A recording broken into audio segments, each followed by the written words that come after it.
while we're on this subject here, you and I really haven't talked mechanics or anything like that, but you and I have alluded to analytical stuff, right? All right. Yeah, this So, is kind of what I wanted to wrap up with if you're cool with it. So okay, that's cool. So perfect.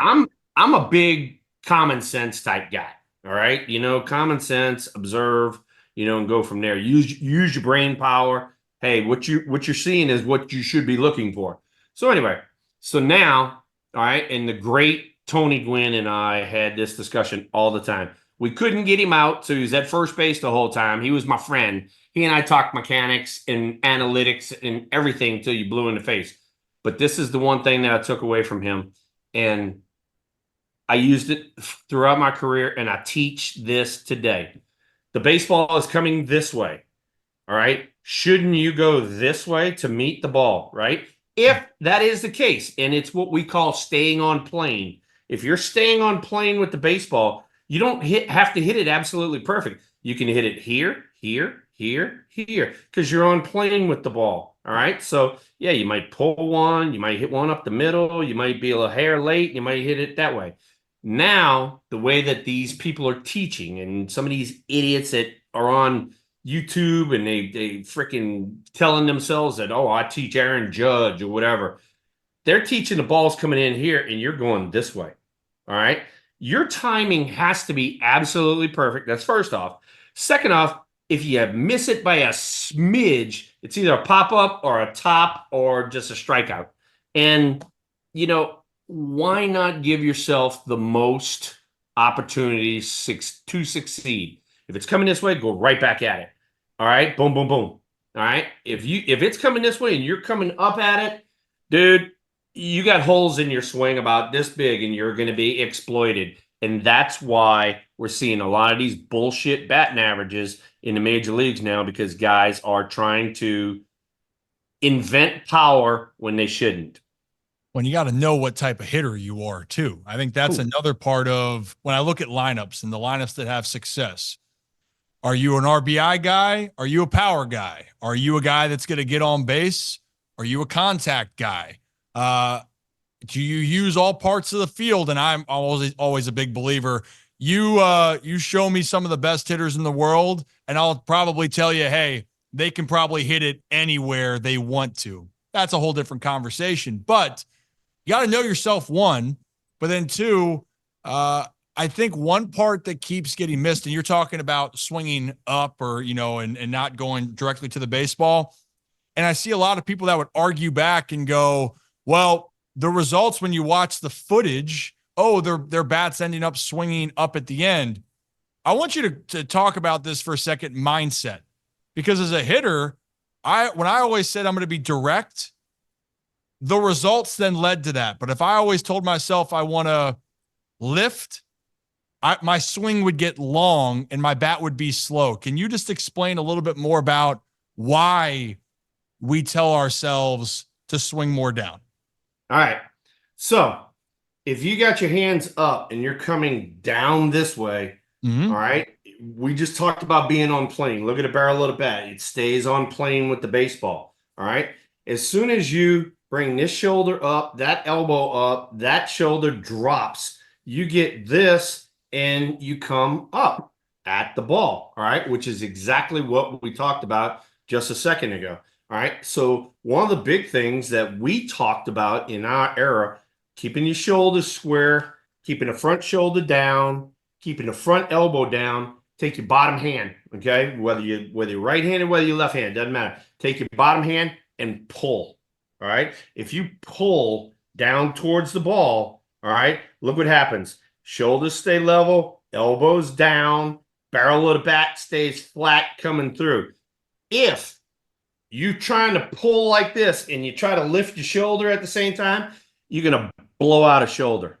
All right. So that was one of the good things about telling yourself, all right, I'm gonna pull my hands to the ball. When you pull your hands to the ball, everything stays square. All right. And you get on playing with that ball quicker. Now, the way that these people are being taught, all right, once you come up, all right, first thing you're gonna do is you're gonna lock out your arm, as you alluded to, and you're gonna have a long swing. So And I love that. Do you just keep that little bat by your side every time? Yeah, no, I got this one, and then I got my normal one. But Eric Burns and I, we're always walking through something when we're doing our podcast, so I got a little bit of everything. You're staying busy. Hey, what was the size bat you swung when you So played? I was a 35, 33. This was before, now they're swinging maple and birch and stuff like that. Your dad and I swung ash, and you had to go up in weight to get like really good wood. And so I swung a 35, 33. And partner, you get that big sun gun going when you make contact, it's a sound that gives you little goosebumps on the back of your neck and stuff. That's what I grew up with understanding. My dad swung a big bat, 35, 33 as well. Sometimes Yeah. could be a 35, 32. Maybe if he wasn't feeling good, could up it to a 35, 35. Rarely, but I know who did do that was Eddie Murray, because I had him in Yeah. here. Yeah. And Eddie swore some tree trunks when Yeah. he went to swing. And Uh, Eddie, I played against Eddie, and yeah. then, he became my hitting instructor when I was in Baltimore. So I love Eddie. All right. And so, I picked his brain a lot. I picked his brain, being a Dodger, we were playing those guys 18 times a year. And so, Mhm. him being a first baseman, me being a first baseman, we were always down there on one another, and we would get a chance to BS and get caught up. And I'd come out and I'd watch him take BP, and I'm like, what are you trying to do here? And what are you trying to do there? And that's what you and I talked about before, is why not learn from the best in the game?